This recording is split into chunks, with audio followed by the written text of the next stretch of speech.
and welcome to Humanist Canada's monthly webinar series. I'm Anna Popovich, Program Director at Humanist Canada, and I will moderate today's conversation.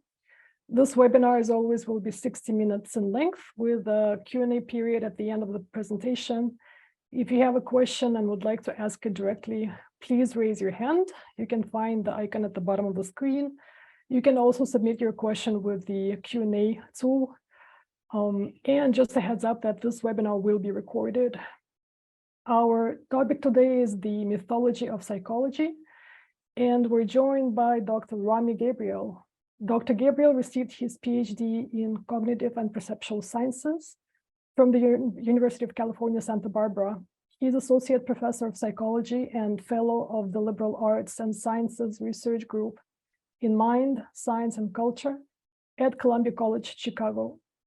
Rami is the co-author of The Emotional Mind, author of Why I Buy, and A Suspicious Science, The Uses of Psychology, which will be published by the Oxford University Press in March of this year.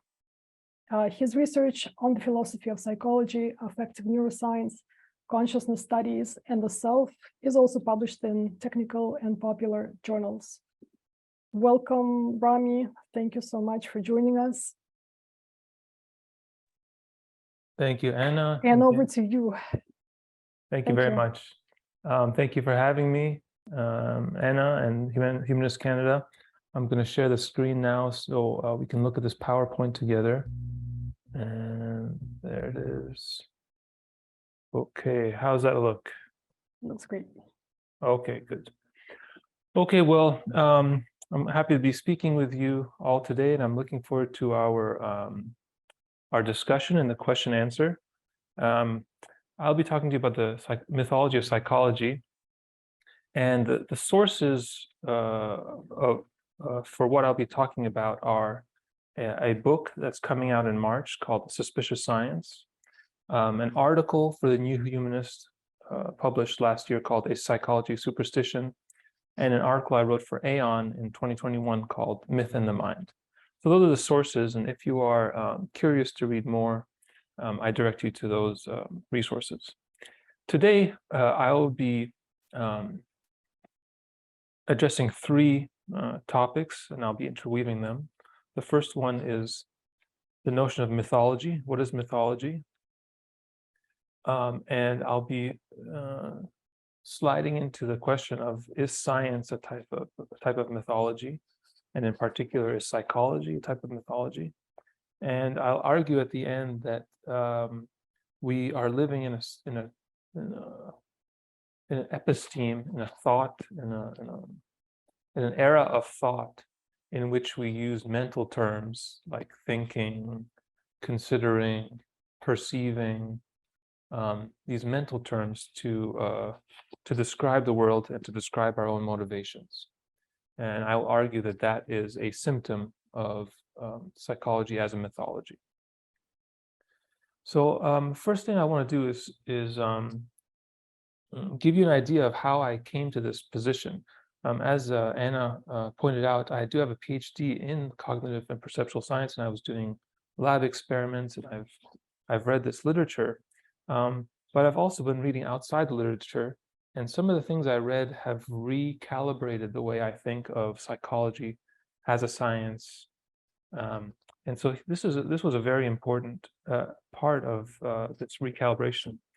I was reading Plutarch, the historian, the Roman historian, and I read this passage and it really struck me. So I'm going to read this to you.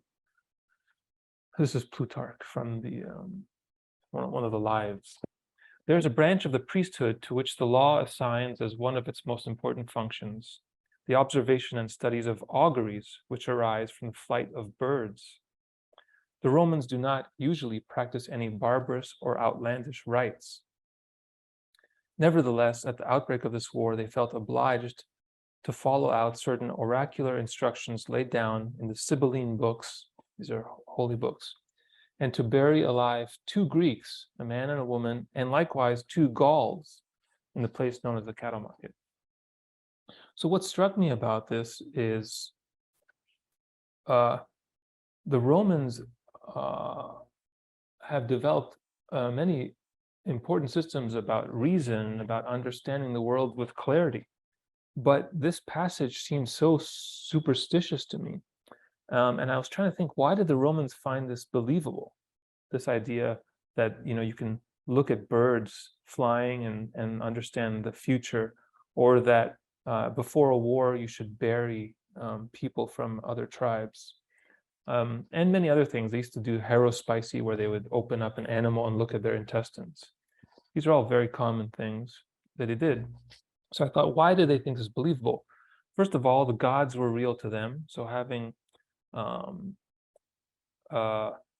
using sacrifice, for example, made sense. It was a type of transaction with fortune, or the god of fortune. Bird auguries actually sometimes were accurate, depending upon the question they would ask. If it was just sort of 50-50 question, should we go west or east? And they'd see what the birds did.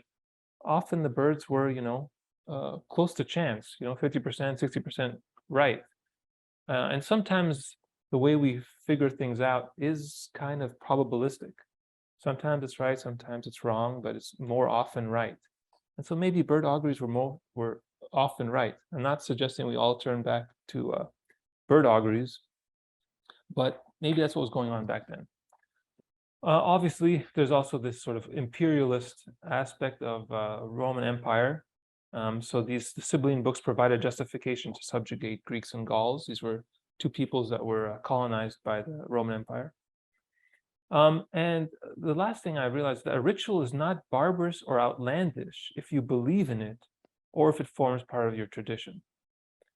And we can see this all the time, especially if we travel. If we just get into into a plane or to a boat, we can go to places where people are doing things that seem at least outlandish, and eventually we start to understand there's sort of cultural relativism to our to what we think is normal and what we think is outlandish.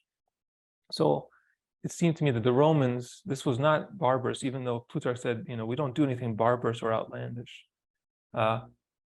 This looks barbarous and outlandish to us, but it was part of their tradition. So what I kind of came to was this idea that within the Romans' mythological system, these claims made sense, which led me to the study of mythology. Now, mythology, we use the word, a lot of people use this word colloquially to mean like an untrue urban legend, but actually mythology is a specific type of storytelling we use. And in particular, mythologies are explanatory frameworks that include causal predictive principles. That is to say, mythology is usually a story about why reality is the way it is. And included in that story are things like, well, if you ask the gods for something, they'll give it to you. Or if you pray to this, divinity, something will happen. These are causal predictive principles. There's also a lot of causal predictive principles in the origin stories.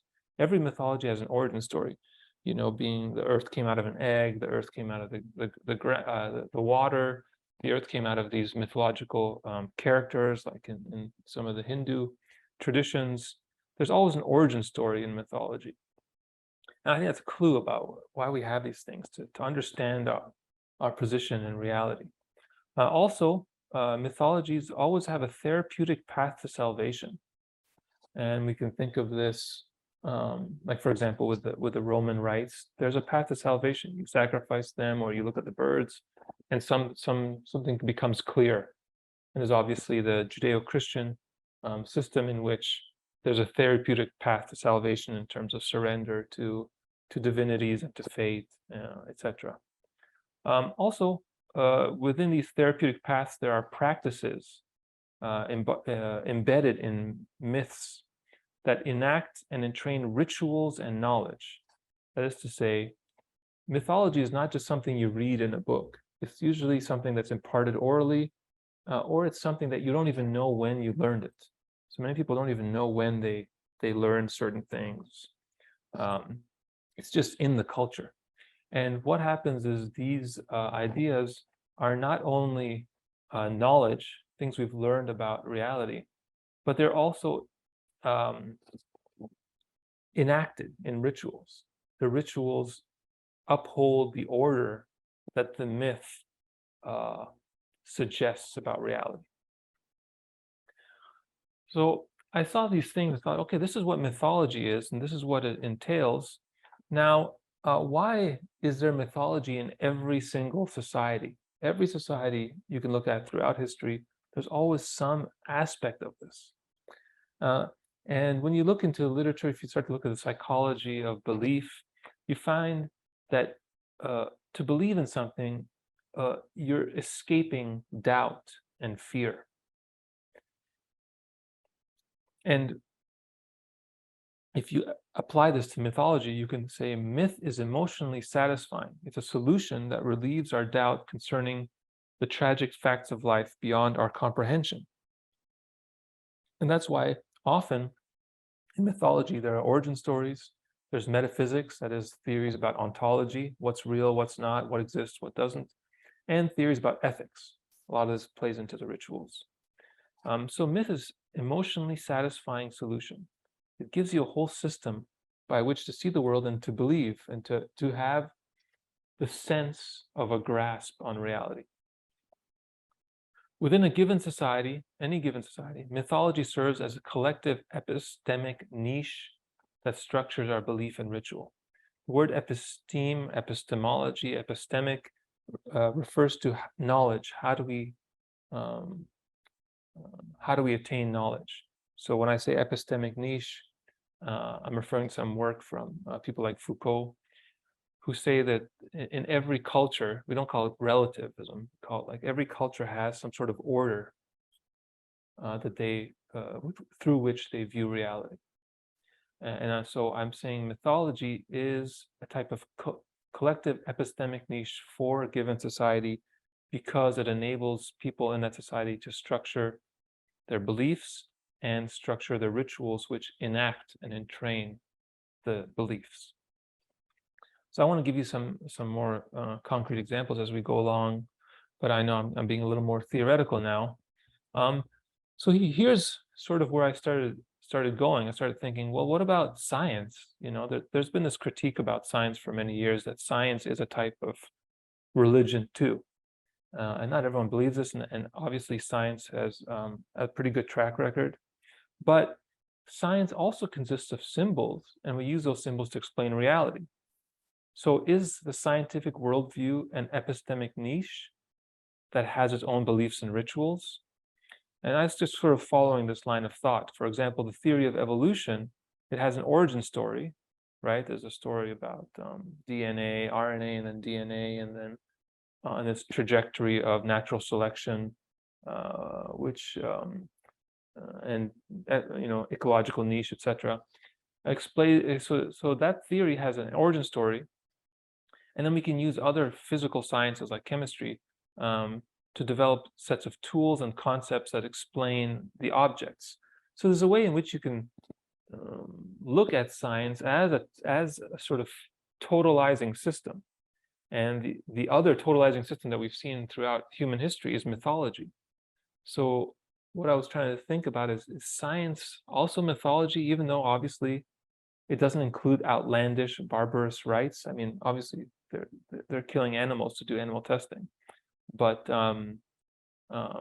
most people don't think that science is barbarous. But maybe it can be.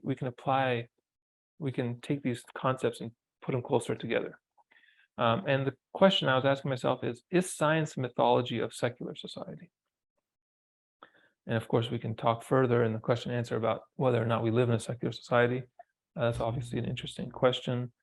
So I started thinking about, well, what do we use psychology for? If you look at science, there's obviously all kinds of physical sciences. But what about the science of human beings? Let's break it down a little bit and start to think about what we use psychology for. So I broke psychology into these 4 major categories. We have the behavioral sciences, which include the neurosciences, social psychology, developmental psychology, and cognitive psychology. And what all of these lab-based research projects seek is causal predictive principles. That is, they seek ways of understanding why we perceive and how we perceive and how we think For example, cognitive psychology is the study of trying to figure out models of what happens when perception, sensory perception happens, and how does that turn into thought, and what's the causal or the predictive relationship between X perception and Y thought or reasoning. And this also happens in social psychology and developmental, the study of how do infants become adult minds. So I was thinking, oh, this is interesting. This is related to the mythology. It's developing causal predictive principles. And then I was thinking about clinical psychology. This is all the therapies, from psychoanalytic to cognitive behavioral to humanistic. We can see what's going on in clinical psychology is they're offering therapeutic solutions that provide some sort of salvation from anxiety, from depression, from social issues that arise from individuals' behaviors. And then I was thinking about, well, the other type of clinical psychology is pop psychology, which you guys are aware of as self-help. And in self-help, through the research I did in my book, I read of many of these, and I found that it was just full of these rituals and these practices. The most famous one being something like, project your wishes out into the world and they'll come true. This was a book called The Secret. But there's also, of course, things like habits of highly effective people, Dale Carnegie, and there's a bunch of these books, but all of them are full of rituals and practices, like do this every day, try doing this. It's all these sets of things that you can enact and train. So I saw that connection, and then finally we have this psychopharmaceuticals, which is a use of psychology where we give medication, and the most common medication in North America is Xanax, and then we also have medications like the antidepressants, Prozac, and of course, Ambien and these other sort of benzodiazepines. But these things are kind of like magic potions. You talk to a doctor, they find what you have, and then they find which medication seems to work more often than not. Obviously, there's a ton of side effects with these drugs. But I was trying to look at psychology as a mythology, as like, how can we put these things together? And it appears that there's a way to put it together because, as you can see here, we have magic potions, we have rituals and practices, we have a therapeutic path to salvation, and we have causal predictive principles that come from the origin story, obviously, the origin story being evolution of the mind. And that's something I've written about in the Emotional Mind book. So I won't get too much into that unless you want to ask me during the question and answer. So at this point, just we're going here with this mythology, and I'm applying it to psychology. And again, taking a step back and thinking, what exactly does mythology do for us? It articulates our beliefs. And there's a lot of great work by Mircea Eliade, the Romanian thinker, about myth. And he's very interesting. He's saying myth is how we some sort of sacrificial crisis happens in the culture, and then we kind of transfigure it into these rules and laws. So myth is a retrospective transfiguration of sacrificial crises in the light of the cultural order that has arisen from them.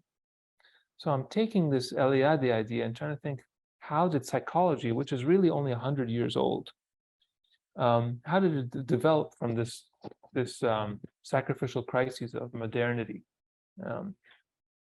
We see that the symbols adopted in an epistemic niche reflect the local historical and cultural factors.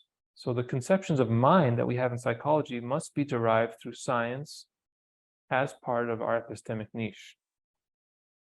And to go one step further, what exactly is going on in this mythology? If I'm postulating mythology of psychology, psychology serves as a mythological origin story of human nature by articulating our commitment to certain beliefs. In particular, the beliefs I've highlighted are individualism and materialism. And so let me get into these one at a time here. Individualism is the idea or the notion of agency in which the will is a determinate moral factor for the liberal consuming subject. Individualism is the idea that we use individuals and not groups as the main ways to look at society and to look at ourselves and our own motivations. And as I'm saying here, liberal society, like the liberal societies we live in, are largely based on this notion of the individual. The individual vote, you have individual rights. I'm also putting consuming subjects, as we're also living in a consumer society in which the individual is called upon to make many economic decisions. So how does psychology use this notion of the individual? Well, it uses it a lot in therapy. For example, we have autobiographical aspects of the self, like identity. Most or a lot of therapy is this excavation of the self and their history and identity to understand agency. Why do people do the things they do? And also the core of significances. What makes things significant to a given individual? How does the individual act ethically? And of course, the most obvious version of this is psychoanalysis, Freudian psychoanalysis, where Freud looks at the person, looks at their history, looks at their dreams, looks at their free association, and he cobbles together a kind of story for why the person does what they do. Much of psychology uses the individual, and what I'm suggesting here is individual is one type of belief that structures the myth of psychology.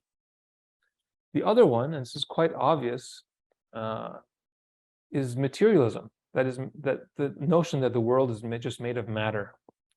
No, the world is just made of matter. This is called metaphysical materialism.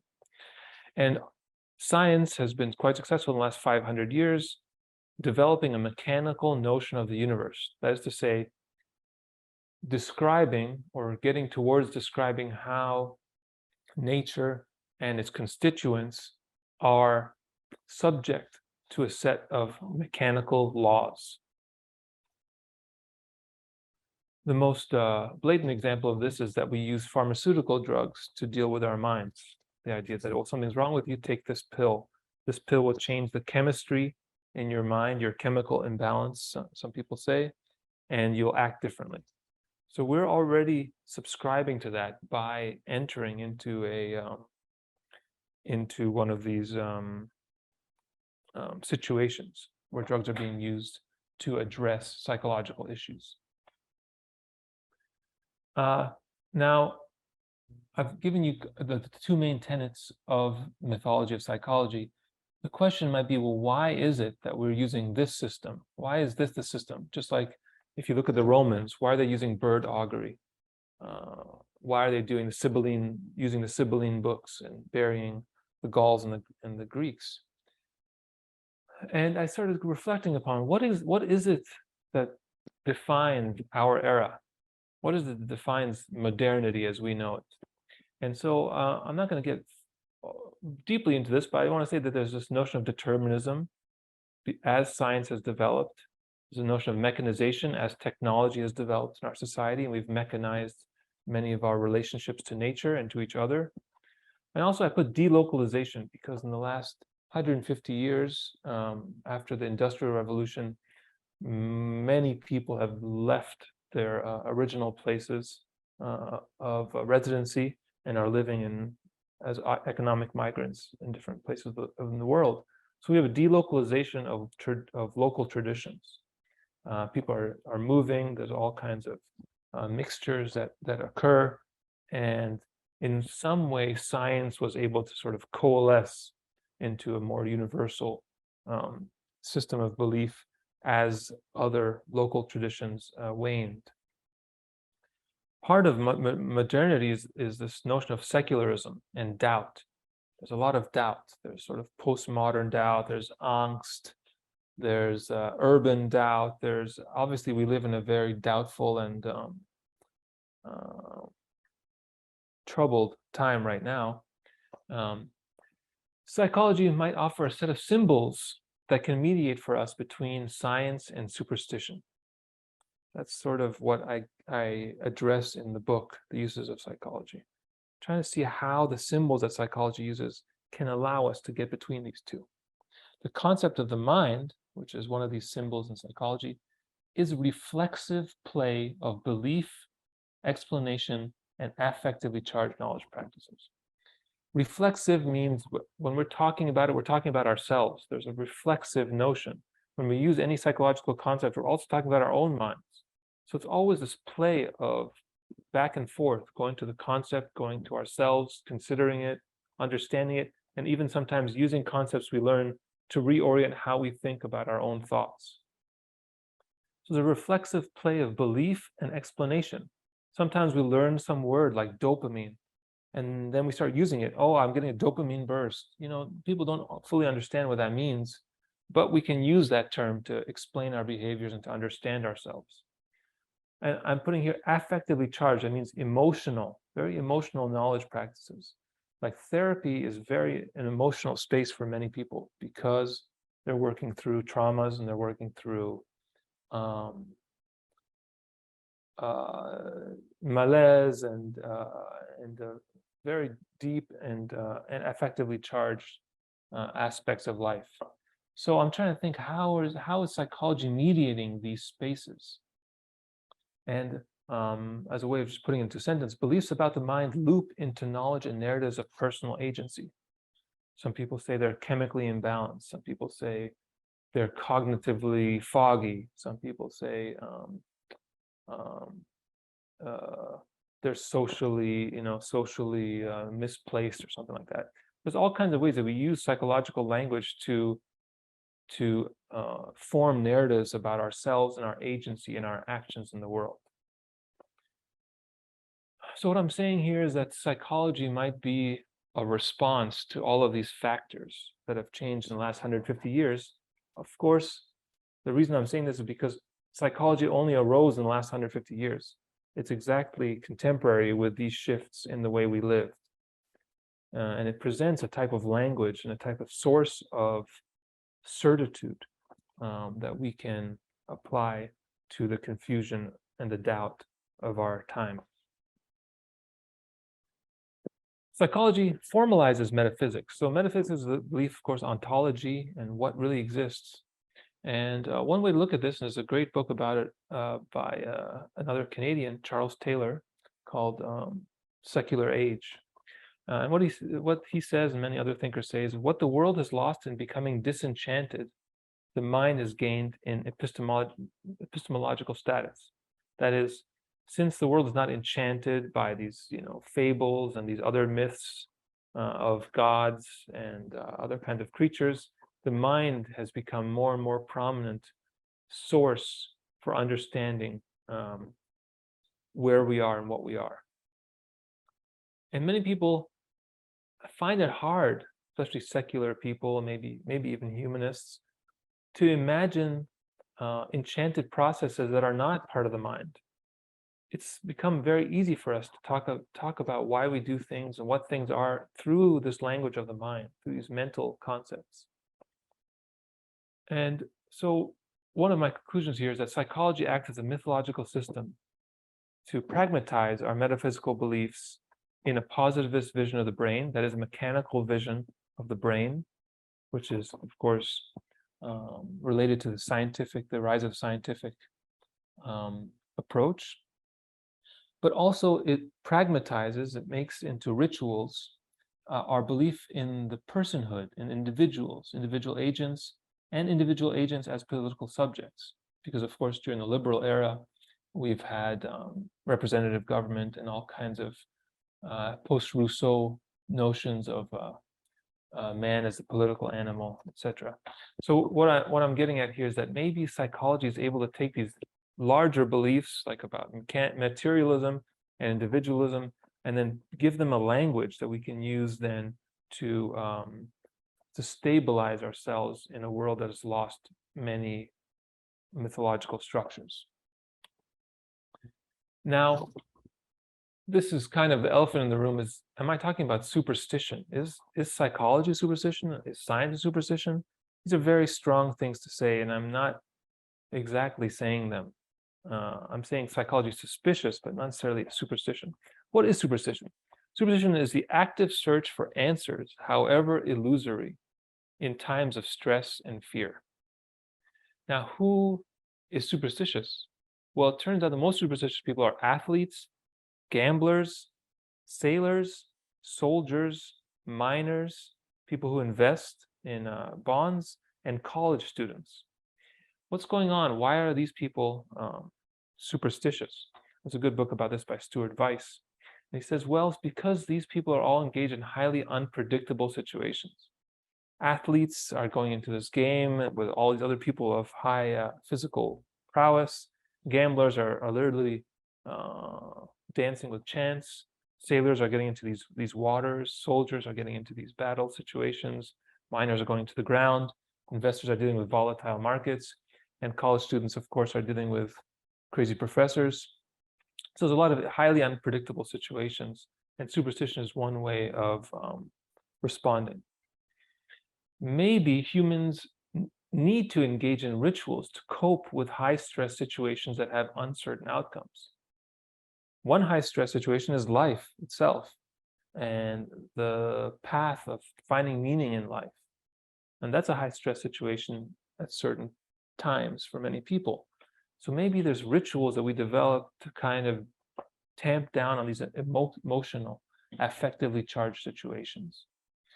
So I follow this up a little bit and think, well, what are some of the rituals of psychology?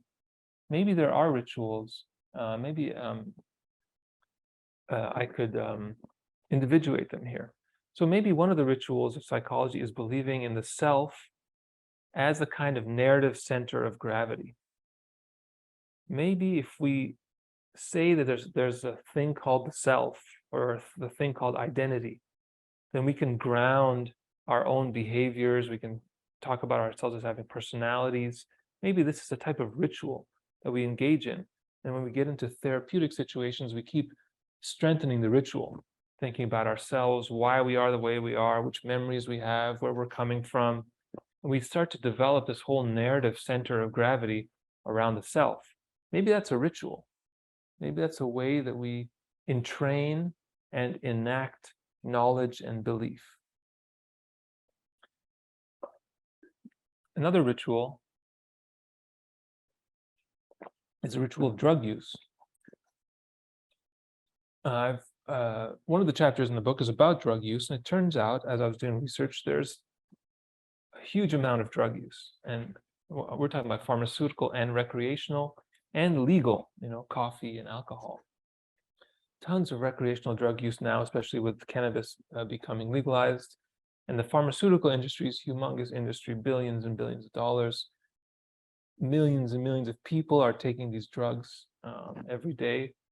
This is a kind of ritual, this idea of, well, I take my medication, then I feel better, or, I have a drink and then I relax, or some people are now starting to microdose psychedelic substances.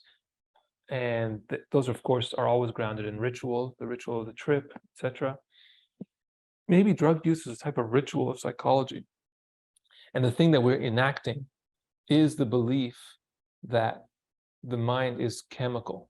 And if you put a different chemical in your body, you change the way your mind works. Obviously, this is true. This is also true, but that's okay. You can have a belief that's true. I'm not saying everything is superstitious. It's true. You take a substance, your mind will change. But the language with which we use, we describe that to ourselves and to others, that's where you can start to get into is a ritualized language. Because people have taken drugs for a long time and they haven't used the same language. If we think about communities who used psilocybin in Mexico, that was called the flesh of the gods. It wasn't called, psilocin. It wasn't the thing that went to your serotonin 2A receptor. That's what we think of it now because we know certain things and we have a language for it. It was the flesh of the gods, and then you enter the realm of the gods by taking it. And there's many other drugs we could talk about in South America where these are within certain rituals and different language. So I'm saying here the language we use might be part of this mythological structure we've created for psychology. And this, of course, relates to this third one here. When we have brain or neurochemical explanations of our behavior, the most common one is when we talk about having a chemical imbalance. Maybe it's changing now. People use different language. But we do have a lot of language about the brain. there's all the way from the silly things, my brain hurt, to discussions. Oh, there's somewhere in there I can remember what I'm trying to say. There's all this metaphorical use of the brain, and I have a chapter in the book about metaphor. How much we use metaphor to try to explain things. So this thing, the brain, and obviously most people are not neuroscientists. They just have sort of a lay understanding of what's going on in the brain. But a lot of times that lay understanding can have real repercussions. Like some people think they have chemical imbalance, something's wrong with them, and then their whole lives are dealing with this situation. And so it has real repercussions. But the amount of knowledge, the amount of interaction with the field is not always that engaged. And self-help. So self-help books and popular psychology are far more are engaged with by the public to a far higher degree than research psychology. It must be 10 times as many people read self-help than who read and do research on lab psychology. Self-help is really the main face of psychology in our culture, and many theoreticians will not touch it because they feel like it's beneath them or unrelated. But in the book I wrote, I have a whole chapter on it because I do think it's a legitimate use of psychology, and what it's doing is sort of giving alternative wisdom traditions, and the wisdom traditions come with rituals. And there's these holy people, Einstein, Steve Jobs, these people who we turn to who somehow succeeded and who we look to for certain precepts about how to live. And so you see a lot of people with self-help books, and now the trend is these psychologists from the lab will write these books about self-help, with usually one-word titles kind of thing. So that's an important aspect of how psychology is used as a mythology in our society, because it's used to give substance to a lot of these self-help rituals. They'll say, oh, well, we found this, like Malcolm Gladwell is a master at this. He'll say something, they say, well, I met a psychologist in the laboratory, and that psychologist told me this, so this is why I think that. So it's a way of substantiating our claims, and it's a way of promoting, or at least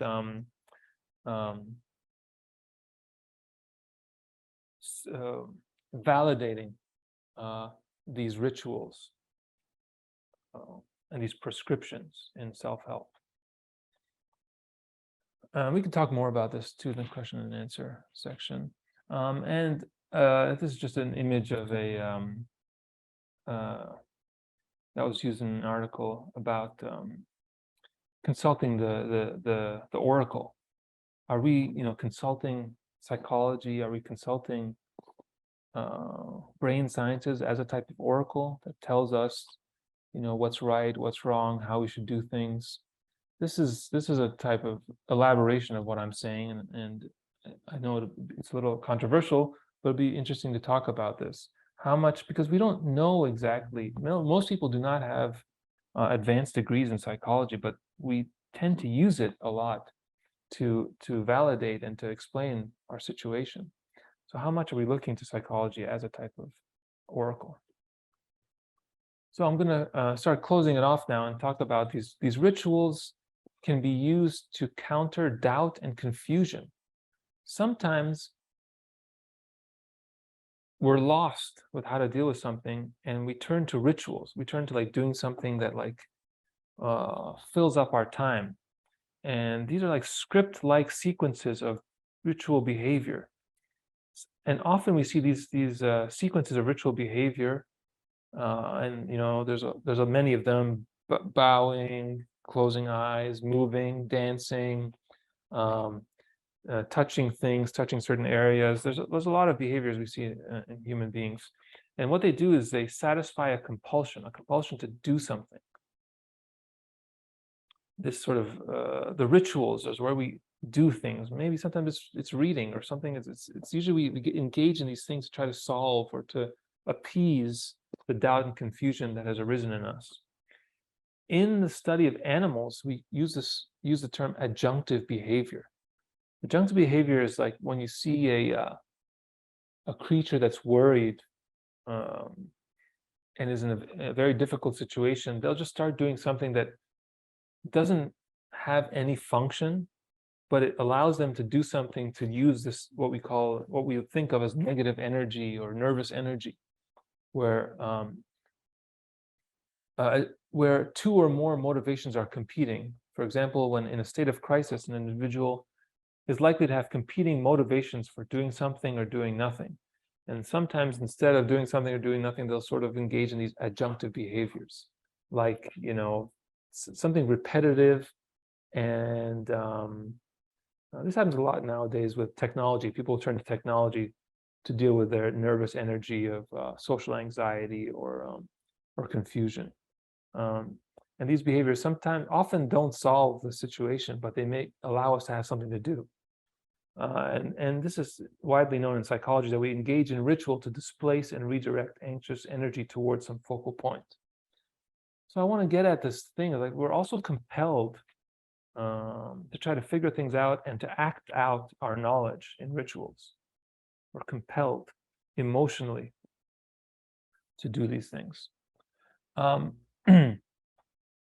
The way I would sort of bring all this thing together here as we conclude is to say, maybe as we use these mental terms to explain ourselves, that we've entered a type of mental episteme, and maybe it's a kind of superstitious use of mental terms. We explain our behavioral through mental processes and concepts, and I said some of these earlier: thinking, considering, and terms like dopamine, etc. And maybe, this is obviously very contentious, maybe the personal and societal crises caused by industrialism or industrialization and cybernetics battered us towards a superstitious framework that allows us to control our own minds through these reflexive mental terms and these beliefs in drugs and neurochemicals. Maybe psychology is a system of discourse that allows for explanations that serve as adjunctive rituals that ennoble us with agency and reflexivity in the face of the existential crisis of determinism. The idea that everything is sort of according to some mechanical laws. Maybe once we have this language of psychology, we're able to skirt around it a little bit. Maybe we're able to, with individualism, we're able to build this notion of free will, or we build notions of how we can control our minds or control ourselves and control others, etc. Maybe we use this system of psychology as a type of superstitious rite or ritual to get around some of the anxiety created by the existential crisis of determinism that has occurred in the modern period. And this wouldn't be the first time. Just to get back to mythology, humans are, and this is the term I've coined here, ventriloquists of order. We throw our voice of certainty, into other vessels. And one of the great examples of this is in the Bhagavad Gita, when Vishnu propounds all these truths, and these truths come out of Vishnu. Or in the Iliad, Athena or Apollo, these gods who come and tell us the truth. So, but these are human beings writing this, of course. We also have in the Akan tradition in Ghana and in Benin, there's rituals where people wear masks, and those masks, you become the god, and then the god says what's true. And that legitimates the order, or legitimates the mythology. So I started thinking, well, maybe the nature of the vessel. So we have Vishnu in the Bhagavad Gita, we have Athena, Apollo in the Iliad, we have these masks in Benin. What about the nature of the vessel in our society? What is a symbol of authority? It's not the gods, it's not these masks. Maybe the symbol of authority is science. And so we use psychology to enact our commitments to knowledge practices that provide solutions to the crises of modernity. And maybe psychology is the face of this scientific legitimizing order. So in summary, order that is actuated through mythology is a type of pragmatic assemblage of symbols drawn from our local cultural context to satisfy our emotional need for explanation. Maybe our sense of awe towards the power of technology, scientific analysis, and individualism legitimates psychology as a mythology of mental terms. And finally, the uses of psychology are rituals that maintain this mythology of metaphysical materialism and political individualism. I just put a few references here, and I'm going to conclude my talk and open the floor for questions and answers. And I would like to thank you for your attention. And here's an image of the book cover coming out in March. And merci. And I'll open the floor to questions, and I'll stop sharing my screen now.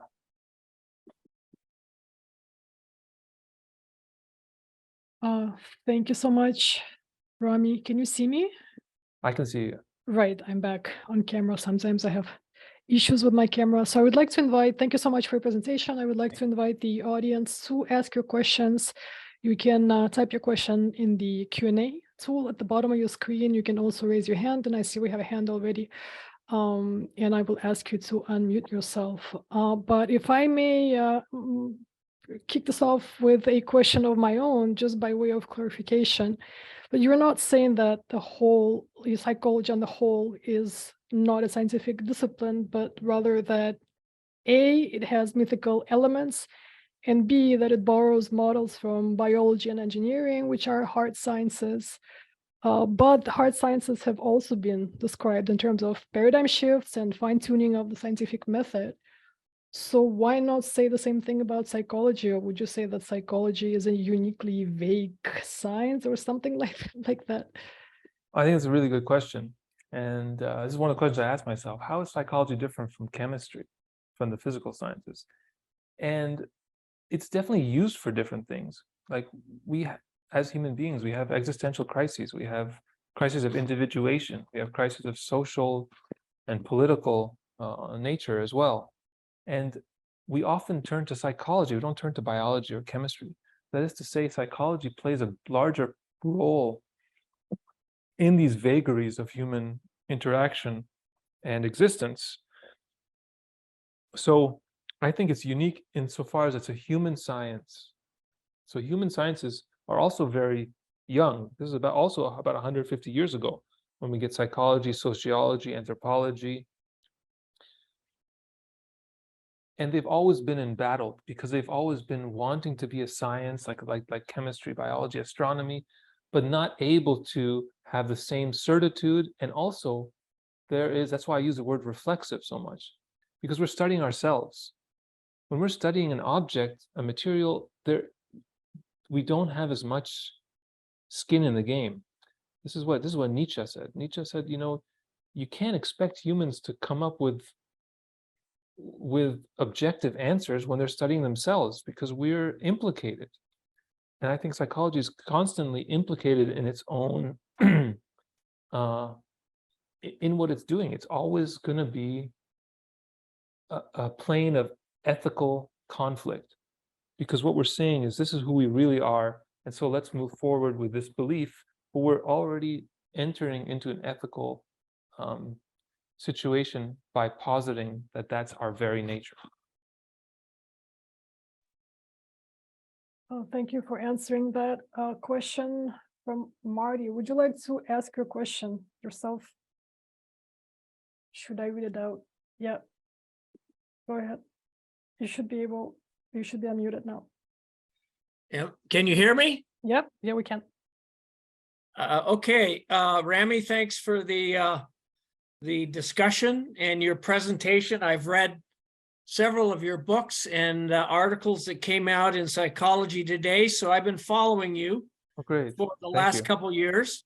Thank you. I'm a retired psychologist, so I'm always interested in people who are trying to reframe our science and put it within a cultural context. So my question to you is the way you use the word mythology. So I wrote a question in the question and answer, and do you want to read it out, Anna?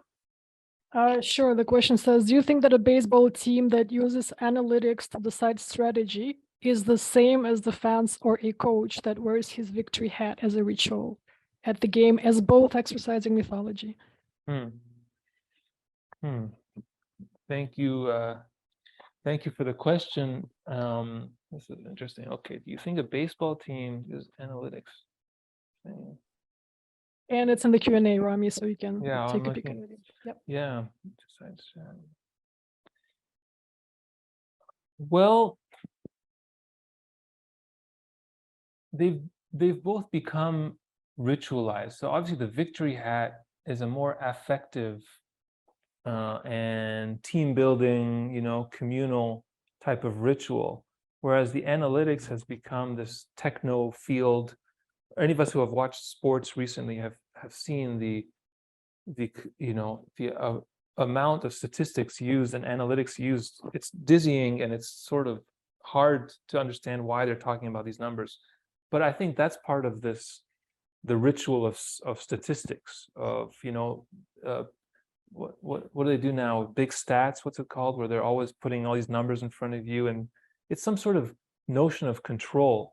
I would say that that's a ritual, because we're using this idea that we can use statistics to generalize from, like, it's also science. We can take a bunch of stuff and use it in inferential processes or induction to get into a principle.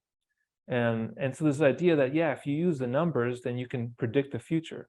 But as we know with sports, it's highly, it rarely works, even with betting, they use a lot of these analytics. So I would say, yeah, analytics is a type of ritual because it's embedded in our belief in the statistical or mathematical way of grasping reality and providing some sort of mechanical laws. And I would say the victory hat is also a ritual, but that ritual is a ritual of team building, and it's an affective ritual.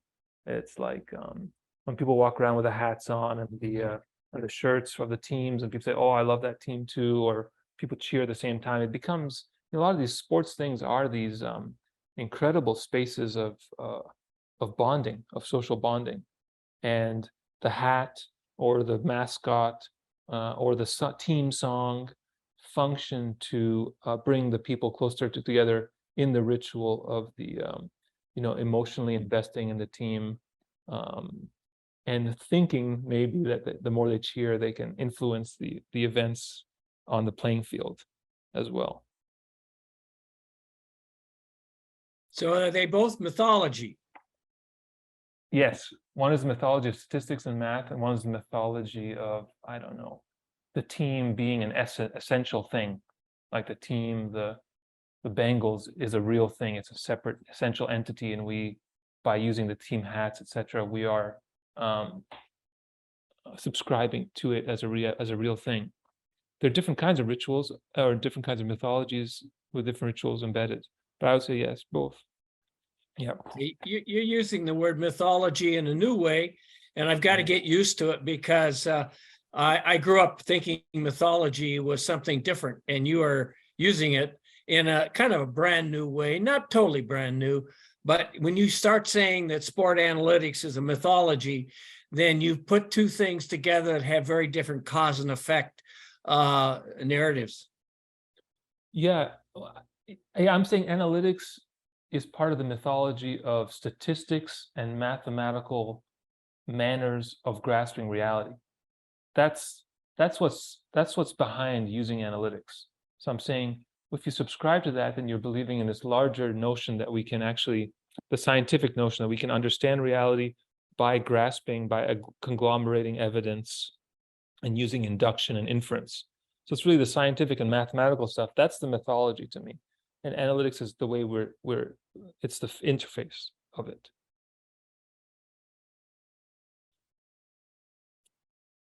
How does that sound? Well, I think that you're using mythology in a fairly a novel and idiosyncratic way. And I think I understand the way you define it, but sometimes you talk about mythology as a ritual, and ritual and the way you use it is almost like saying the word behavior, behavioral process. So you're using words quite differently than I have used them in my career. Yeah, that's probably true, and that's something I need to think about too as I move forward. But thank you. This is a very helpful distinction that you're drawing. Thank you. Thanks, Marty. David, you have your hand up. Please unmute yourself. I'm unmuted. Yes. Yes. Rami, thank you very much indeed for a very invigorating hour. I love the way you said, compelled to figure things out. That seems to be my life. I don't know quite how I'm getting into this. I'm a rock engineer. I'm not a psychologist. But in the slide that you had on the rituals of psychology, you had the self as a narrative center of gravity in therapy. It made me think back to when I arrived here in Canada in the early 70s, and Gestalt therapy was a very important thing going around. And it seems to me that this is sort of the equivalent of sort of self-help books 50 years ago. Is that the self as a narrative center of gravity in therapy? Is Gestalt therapy what was being done then 50 years ago? Is that the same sort of basic ideas that you're thinking about now? Maybe you could tell me a bit more about Gestalt. I'm trying to think about what you're referring to. Are you referring to the 1970s, all that self-realization stuff? Yes. Yes. The R.D. Laing and that kind of stuff? Yes. Fritz Perls, I think, was the... Oh, Fritz Perls, okay. I think he was the psychologist, and Carl Rogers and people like that were writing about it. Yeah, I'm definitely referring to this period. Now that it's interesting. So I'm taking two different things. So there's a famous paper by Daniel Dennett, the philosopher, where he said consciousness is a center of narrative gravity. It's where everything kind of comes together.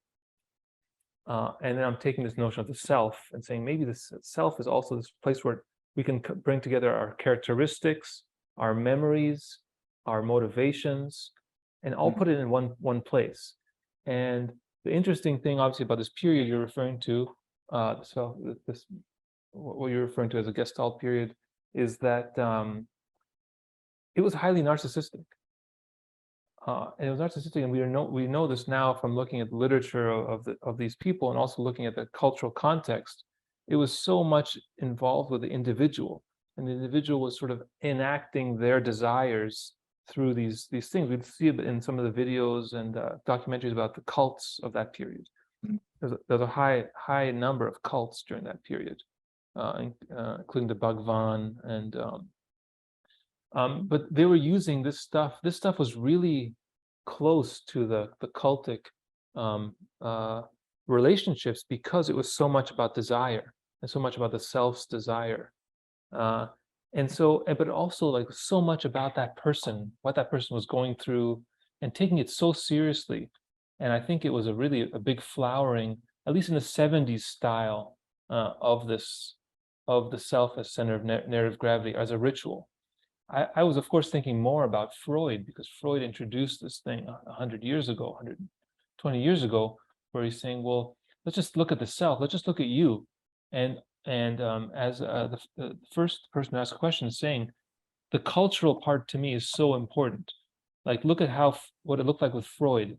It's these sort of wealthy ladies sitting on couches talking about their lives, and then look at this self-realization of the 70s. Look what that looks like: the primal scream therapy, the communal living, the vegetarianism, the drug use. It's the same deal, trying to figure out the self and trying to master agency and neuroticism, but the tools and the symbols of authority have shifted. So long as we're always thinking. As long as we're always thinking? Yeah. Just keep thinking. That's all we have to do. Always understand the cultural context of what you're thinking. Indeed. Indeed. Yeah. Thank you. Thanks. Thank you. Thanks, David. John.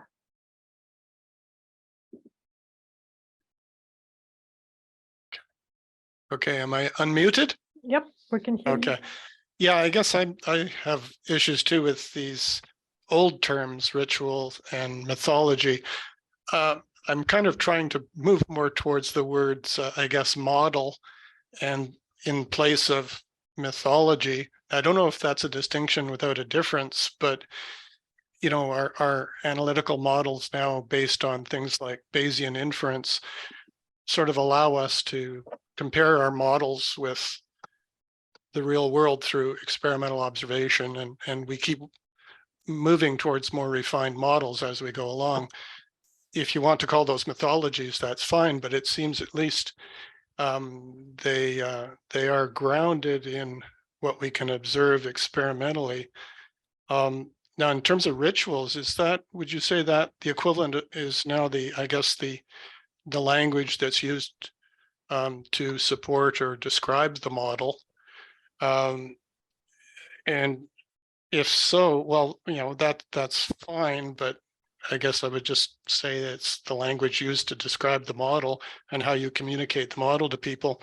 I know science seems to develop its language through metaphor in a way, like, for instance, like you start with this, when you look at the solar system and then try to explain something like atomic physics, you start using the solar system model to describe something new in your paradigm, and you talk about you know, the atomic model being like a solar system, but eventually the language seems to move over to a different type of model for the microscopic, which kind of looks like a solar system, and eventually the orbitals that you describe take on a meaning of their own through this kind of process of metaphor.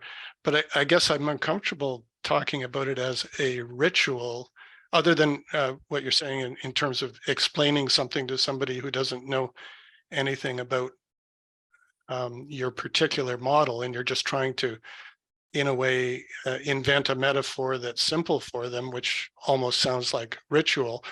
But I guess I'm just, I'm hung up on the semantics of the words ritual and mythology, which to me seem more, you know, well, non-scientific, without proof. Thank you. This is very interesting. I mean, the thing you were initially talking about, this Bayesian model fitting, basically. That's how science really works. You know, that's how, like, the rock engineer, and that's astronomy stuff. That's how it really works. You actually keep moving the model closer and closer to data. Then you keep taking the predictions and comparing them to the model. That's how physics and physical sciences really work. Psychology does not. Psychology uses Bayesian stuff, but it's not at that level yet. The models are still very general, and they are all couched, all except for the neuroscientific, they're all couched in metaphors. So you're saying interesting stuff in the latter part of your question. So just to address the first part of your question, I would say when I'm using the word mythology, I'm at a more superordinate category or level than these models that predict, that constantly are tracing empirical data. I'm talking about, like, the layer before it. That's why when I say science or something like that, I'm saying the belief behind that we would even use this method is the belief that we are able to trace, you know, it's just the empirical method, Aristotelian method, that you can actually trace reality by collecting data about it.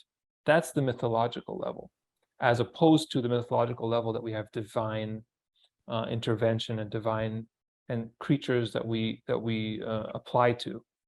That's the level at which I'm talking about mythology. Because once we get into the how science works, then I think we are doing science, which is what you're saying, which is this constant updating of models towards you know, sort of homomorphic relationship between the model and reality. Now, are your models, are these mythologies in a zero-sum game, though? If you're looking at sort of divine model versus the empirical model, in the sense that once the empirical model explains virtually everything, there's no need for the divine model. It becomes superfluous or redundant or obsolete. Well, that's what this techno-scientific society we live in is moving towards. And that's why there's all this discussion about secularism. And obviously humanism is part of this debate. And I think that's essentially what many people are already believing. They're already believing that there's a reductionist explanation and mechanical explanation of the universe, and we just use those things. And obviously, we all live in buildings with incredible manners of using these things. But to think that we've reduced all these things to causal mechanical principles, I just don't think we're there yet. But I think that's what we're talking about. What percentage are we there? Well, I'm an expert at this field. I don't know the nature. I mean, physics is very interesting. I'm interested in theoretical physics, and obviously what's going on there is really telling, because they're trying to find the theory of everything, and there's theories where there's no way to prove it, like the string theory, and there's theories where you need to have a certain experiment just to tell you something is real. And the theory side is so elevated, and there's so many data points. So it's really hard. It's hard for me to give a number. Do you have a number? Do you have a thought on this? Oh, personally, of course, I'm in the sciences. I'm somewhat biased, but yeah, I'd say we're into the high 90s. Wow. I don't see much that cannot be explained, at least to a reasonable degree of confidence. It's definitely a wonderful system for dealing with material. We're in a very high percentage of how we know how to mess with material, change it, create it, etc. It's incredible. Obviously, we don't know any society that has attained this level of mastery of matter before. But what about brain chemistry? It seems to be making huge advances. How, in terms of where the self comes in, how self comes to mind, that kind of thing, and the fact that we seem to live in a controlled hallucination and how we grasp reality. Where are your thoughts on how the brain is being explored, and how soon are we to have a full explanation, or a reasonably full explanation of the self in terms of brain operation? Well, there's great work on the self. And like you're talking about, the Damasio book, Self Comes to Mind, is a good example. There's also a great one by Mark Solms called The Hidden Spring, came out last year. And I think it's really wonderful stuff.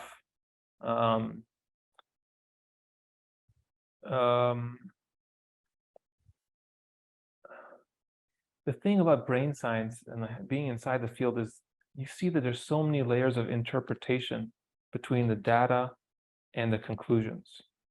And in that space of interpretation, there's metaphors, as we've all touched upon, but there's also there's decisions being made about how to treat the data, how to place it, what to assume about the models, that will then structure how the data is applied. And to me, as a philosopher of mind, that's a very confused, that interpretive space is not at a level that I'm very confident in, because as I've studied the history of psychology, I keep seeing that these layers will just they'll keep changing. And I don't see it so much as this model, this Bayesian model,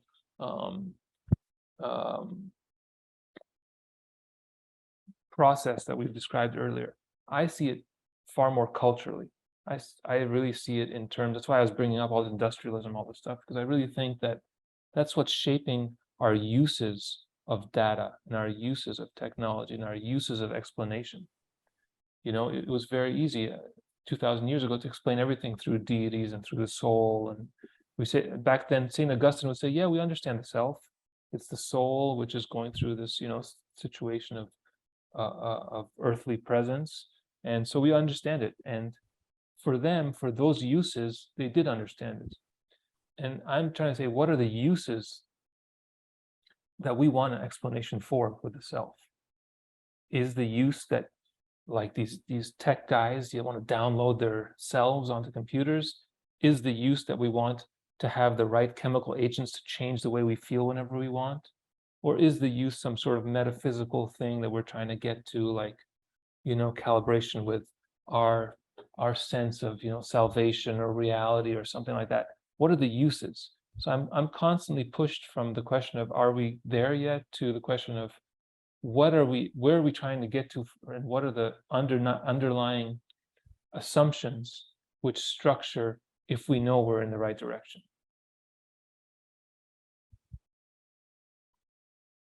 Thank you. Thank you, John. So I do realize that we're past the hour.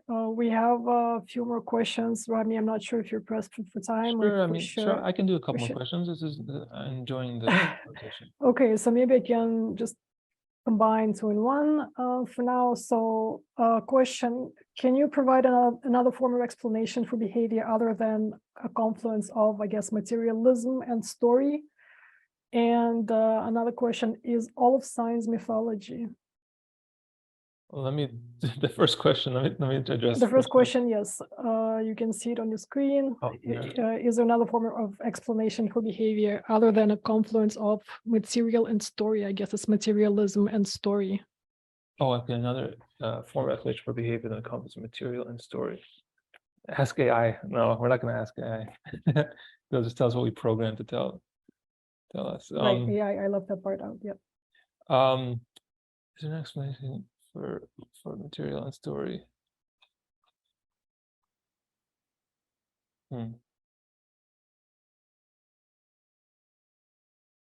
There are, but they're outlandish.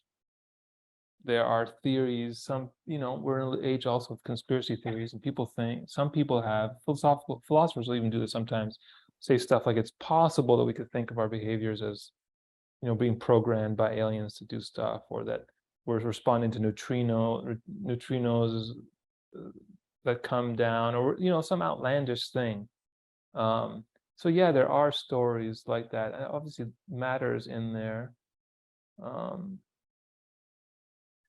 We are creatures of material. We're material creatures, and we're also narrative creatures. We talk, we use language, we use memories structure things.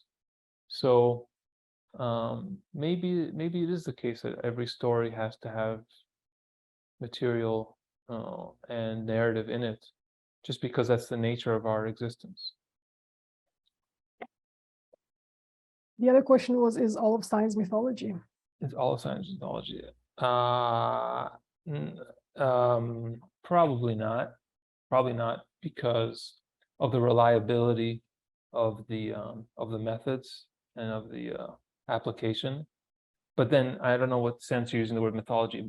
We often use it, and this is also why there's some confusion about words here. The idea that mythology just means like rubbish or urban legend. It's not. That's what it means in popular parlance. But in like this guy, that's why I put Eliade, because Eliade and others have looked at, and the most interesting people are like the anthropologists, Levi-Strauss, Boab, Leach. These people were saying they're going to cultures that they're not familiar with. They're trying to explain, why is the behavior set up like this? There's something underlying it all, and it's a belief system. It's completely different from ours. How do we describe this belief system? And they use the term mythology as a technical term for how do you describe the structural relationship of beliefs and behaviors. So maybe I should have said that earlier, but it's an anthropological structuralist notion of mythology, not mythology as, rubbish or not rubbish. Thanks for clarifying. Here's an observation. Razor Golden Bows gave us the paradigm of the shift from magic to religion to science, but I've always had the suspicion that this is not a linear projection, but a cycle. And since Nietzsche, science replaced religion. However, our innate need to worship has only transferred the idols from the church to the lab.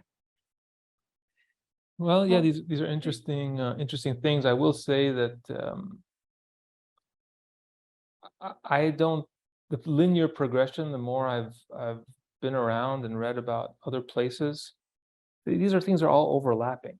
There's people who believe, like, we all have some magical stuff, some religious stuff, some science stuff. We're all just kind of, it's all overlapping. It's a palimpsest that we live in. This notion of progress has been used for other purposes. It's not. I just don't think it's. I don't think it's valid, and I don't think it's a cycle either. I think all these things are happening at the same time, and we're figuring it out within this. Our condition is not settled, and it's not a linear progression. Thank you. So I guess I'll take two more questions. Here's a question that came in by email weeks ago. Is the practice of recovered memory therapy still alive, and how do you undo the damage? I'm not an expert on this, so no comment. Okay, so we'll move on to the next one. How are you thinking about extended cognition in your view of individualism as the source of knowledge? Oh, it's a very interesting question. I've